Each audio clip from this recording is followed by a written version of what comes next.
데살로니가 전서 마지막 제 시간입니다. 사도 바울은 데살로니가 교인들에게 재림에 관한 중요성을 말하면서도 그 때나 시기에 관하여서는 얽매이지 말 것을 권하고 있지요. 한마디로 종말론적인 믿음을 통하여 항상 깨어있는 삶을 그가 권고하고 있는 것을 볼 수 있습니다. 오늘 본문의 말씀은 이에 대한 결론적인 그런 말씀이라 할 수 있는데, 사도 바울이 흔들리지 않는 교회와 성도들을 위한 아주 구체적인 실천 사항에 관해서 말해주고 있습니다. 이것은 데살로니가 교회뿐 아니라 오늘날 교회에도 그대로 적용될 수 있는 아주 실제적인 교훈이라고 할 수 있습니다. 그래서 하나하나 짚어보시도록 하겠는데, 우선 제가 12절부터 13절을 읽겠습니다. 형제들아, 우리가 너에게 구하노니 너희 가운데에서 수고하고 주 안에서 너희를 다스리며 권하는 자들을 너희가 알고 그들의 역사로 말미암아 사랑 안에서 가장 귀히 여기며 너희끼리 화목하라.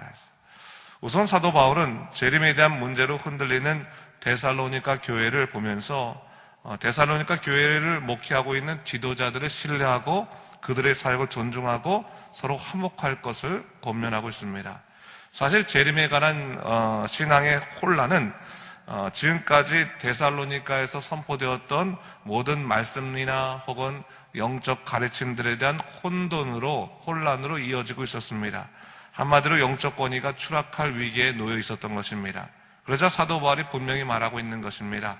지금까지 주 안에서 너희 가운데 수고한 자들이나 주 안에서 너희를 다스리며 가르치던 자들을 알고 있지 않느냐?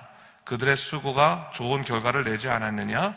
그렇다면 그들을 사랑 가운데서 서로 기이 여기며 서로 화목을 도모하라. 그렇게 이야기하고 있는 것입니다. 사실 교회의 위기는 영적 권위가 흔들리는 데서부터 오는 경우들이 대부분입니다. 사도 바울은 이것을 알았기 때문에 교회가 흔들리지 않도록 교회를 섬기는 지도자들을 사랑으로 귀히 여기며 서로 화목할 것을 권고한 것입니다. 이제 두 번째로 14절부터 15절까지 또 읽겠습니다. 보세요. 또 형제들아, 너희를 권면하노니 게으른 자들을 권계하며 마음이 약한 자들을 격려하고 힘이 없는 자들을 붙들어주며 모든 사람에게 오래 참으라. 삼가 누가 누구에게든지 악으로 악을 갚지 않게 하고 서로 대하든지 모든 사람을 대하든지 항상 선을 따르라.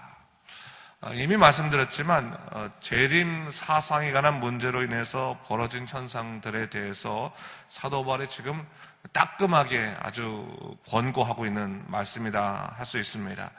재림이 곧 온다고 생각하면서 게으르게 살아가는 사람들, 그들에게 대해서 뭐라고 말합니까? 따끔하게 권계하라라고 얘기하고 있지요. 아주 훈계하고 그들로 하여금 바르게 살도록 그렇게 가르쳐야 된다라고 하는 것을 얘기하고 있는 것이고, 성실하게 살도록 가르쳐야 된다고 얘기하고 있는 것이고, 그들 가운데 또한 재림을 보지 못한 채 죽은 자들로 인해서 실망한 자들, 이런 자들에 대해서는 마음이 약한 자들이라고 표현하고 있는데, 이들은 붙들어주고 영적인 격려를 해라라고 이야기하고 있습니다. 사실 여러분, 한 교회에 우리가 모였다고 해서 믿음의 분량이 다 같은 것은 아닙니다. 어떤 사람들은 믿음의 뿌리가 견고한 반면에 어떤 사람들은 쉽게 흔들리기도 합니다. 그래서 사도 바울이 말하는 거죠. 모든 사람에게 오래 참으라 라고 말해주고 있어요.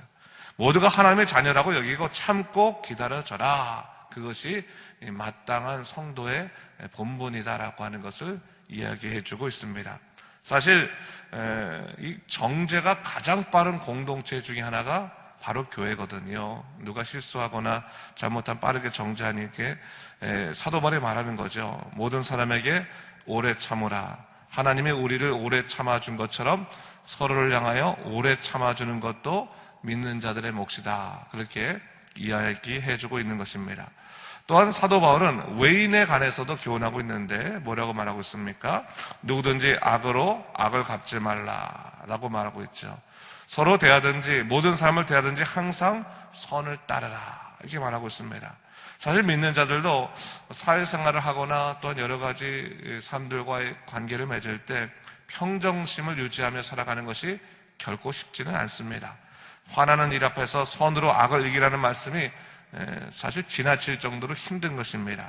오늘 말씀도 그런 말씀입니다. 악으로 악을 갚지 말라라고 하는 말, 사람 관계 속에서 항상 선을 따르라고 이야기하고 있습니다. 사실 이 말은 윤리적인 말 같죠. 그러나 윤리를 넘어서서 신앙적인 말이라 할 수 있습니다. 윤리라고 하는 것은 사회가 평화롭게 유지되기 위해서 서로 간에 약속된 도리 아닙니까? 근데 사실은 신앙이란 뭡니까?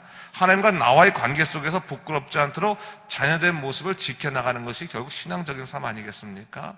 바로 그것이죠. 사도 바울은 주님이 갑작스럽게 오실 수도 있는데 부끄러운 모습으로 주님 만나 뵈면 안 되니까 항상 선을 따르라. 그냥 악을 그냥 그대로 내비두는 걸 넘어서서 선으로, 악을 악으로 갚지 말고 선을 추구해라라고 하는 것을 통해서 믿음의 사람들이 하나님께 바로 설 것을 권고하고 있는데, 그러한 도움의 사항으로 16절부터 18절까지 이렇게 얘기하고 있습니다. 또 제가 읽어보겠습니다. 항상 기뻐하라, 쉬지 말고 기도하라, 범사에 감사하라. 이것이 그리스도 예수 안에서 너를 향하신 하나님의 뜻이니라 했어요. 이 말씀은 사실 단독적으로도 권면할 부분이 많은 말씀이긴 하지만 결론적으로 말하자면 뭡니까? 예수 그리스도 안에서 나를 향하신 하나님의 뜻이 뭐냐? 또한 그 뜻을 지키기 위해서 어떻게 살아가야 될까? 세 가지를 말하고 있는데, 항상 기뻐하고 쉬지 말고 기도하고 범사에 감사할 것을 이야기하고 있습니다. 단순히 열심히 하라, 최선을 다하라라고 하는 말이 아니라 이 말은 사실 강조점이 어디냐면 예수 그리스도 안에서가 강조점입니다. 그러니까 그분 안에 거할 때 우리가 기쁨과 기도와 감사를 유지할 수 있음을 사실 말하고 있는 거거든요. 하나님 안에 있을 때 참된 기쁨 누릴 수 있고, 그분 안에 있을 때 우리가 참된 기도할 수 있고 참된 감사할 수 있다라고 하는 것을 얘기하고 있는 겁니다. 그래서 종말론적인 신앙은 다른 것이 아닙니다. 항상 주님 안에 거하고 또 주님 안에 거하기를 소망하고 기뻐하는 마음, 항상 주님을 기대하며 기다리는 마음이 종말론적인 마음인데, 그런 종말론적인 신앙을 우리 마음속에 갖고 있으면 우리가 평정심을 가지고 기도하고 또 기뻐하고 감사할 수 있는 삶을 살 수 있게 된다고 하는 말이죠. 아울러서 19절부터 22절까지 말씀에서는 이렇게 말합니다. 성령을 소멸치 말고 예언을 멸시치 말고 범사에 하려 좋은 것을 취하고 악은 어떠한 모양이라도 버리라 했어요. 영적으로 민감하라는 말이죠. 영적으로 민감하라. 성령이 하시는 말씀에 대해서 민감하라. 악에 대해서는 예민해서 너희 자신을 지켜라 라고 하는 것을 얘기하고 있는 겁니다. 이제 다 같이 결론적으로 우리 23절과 24절 말씀은 같이 한번 읽어보도록 하겠습니다. 23절, 24절입니다. 평강의 하나님이 친히 너희를 온전히 거룩하게 하시고 또 너희의 온 영과 혼과 몸이 우리 주 예수 그리스도께서 강림하실 때 흠없이 보존되기를 원하노라. 너희를 부르시는 이는 미쁘시니 그가 또한 이루시리라. 사도 바울의 기도문이긴 한데 이 기도문을 좀 잘 살펴볼 필요가 있어요. 주어가 있죠. 주어가 누굽니까? 평강의 하나님이, 이 주어입니다. 여러분, 우리 삶의 주인이 누구십니까? 하나님이십니다. 그분이 평강을 주장하십니다. 내가 뛰어다닌다고 해서 평강이 주어지는 것이 아니라 하나님이 평강을 주실 때 진정한 평강이 주어지는 것입니다.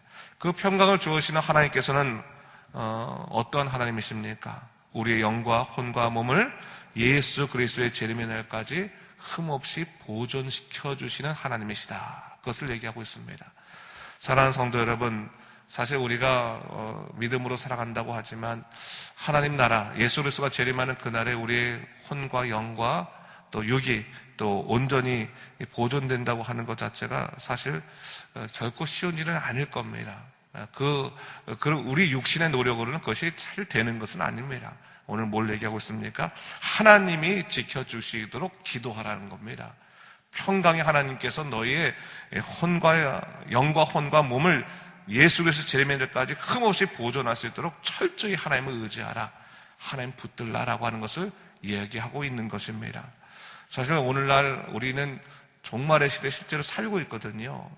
이 편지를 받을 때만 해도 이 사람들이 이 자연재해 같은 건 없었죠. 물론 그들에게 있어서는 박해와 그 고통과 같은 큰 이 종말 같은 사건들이 있었지만 사실상은 뭐 지구상의 뭐 종말 이런 건 느끼지 않지 않습니까? 근데 오늘날엔 우리가 모두가 느낄 만큼 그러한 위기감을 느끼는 세상 속에 살아가고 있는데 예수 그리스도 안에서 그분을 바라보면서 주님이 오시는 그날 우리의 혼과 또한 우리의 영과 우리 몸이 온전히 보존될 수 있도록 주님께 의지하고 살아가는 것 자체가 상당히 중요한 시대가 됐다고 하는 것을 다시 한번 생각해 보게 되었을 때 오늘 본문에서 다시 한번 사도 바울이 뭘 확정하면서 뭐를 얘기하고 있습니까? 너희를 부르시는 이는 미쁘시다라고 하면서 미쁘시다. 믿을 만한 분이시다라고 하는 거예요. 믿을 만한 분이시다. 바로 그것을 얘기하고 있습니다. 그가 또한 이루시리라 말씀하십니다. 하나님은 믿을 만한 분이시기 때문에 그를 의지하라. 그가 이루실 것이다라고 다시 한번 확인해 주고 있습니다. 자, 오늘 다시 한번 주님 의지하고 그분이 반드시 이루실 것이라고 소망하고 주님 붙들며 살아가는 여러분 되시기를 주님의 이름으로 축원합니다. 기도하겠습니다. 주 하나님 아버지 감사합니다. 이 아침에 말씀을 통해서 다시 한번 하나님의 뜻을 바라보게 됩니다. 종말의 시대를 살아가고 있는 우리 자신이 주님 오실 때 우리 혼과 우리 영과 우리 몸이 온전히 보존되어야 될 터인데 주여 우리는 세상 속에서 흩어지며 넘어질 때가 너무나 많이 있습니다. 그러나 우리를 지키시는 분은 오직 하나님이십니다. 평강의 하나님께서 지키십니다. 주여 우리가 주님을 의지하게 도와주시고 주님이 이루심을 믿고 살아갈 수 있도록 인도하여 주시옵소서. 그래서 성령으로 살게 하여 주시고 하나님 뜻대로 살아가는 믿음의 백성 되도록 인도하여 주시옵소서. 감사드리며 이 모든 말씀 예수님 이름으로 기도드립니다. 아멘.